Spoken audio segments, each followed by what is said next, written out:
So I did my report on Duke Ellington, really because he truly is an incredible human being. He never went to school for music composition or of any sort.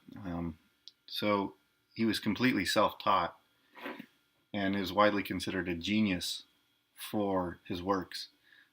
Duke's really known also because he would recreate himself every decade or so. He's not just an artist that would phase through and phase out and would become an oldie.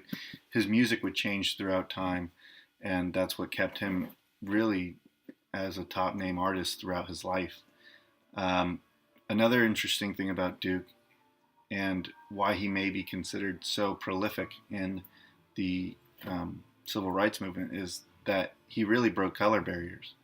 In terms of the Cotton Club was a place where really rich white people would go and see what was called jungle music.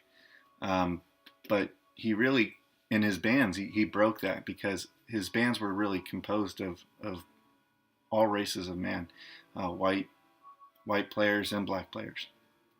So really made a big difference in the civil rights movement. So much so, um, interestingly enough, actually, skipping around, but when he received the Presidential Medal of Freedom, some of his contemporaries would also criticize him because they would say that he didn't really do anything in terms of vocal towards the civil rights movement. But most would say he was very instrumental, and no pun intended on that one. But Duke's works were widely considered. He would then later on in his life obtain a Pulitzer Prize after he had even passed. So he was widely considered a musical genius, and along the process broke a lot of barriers that were in place during the course of his life, and that were in the modern times that he was around.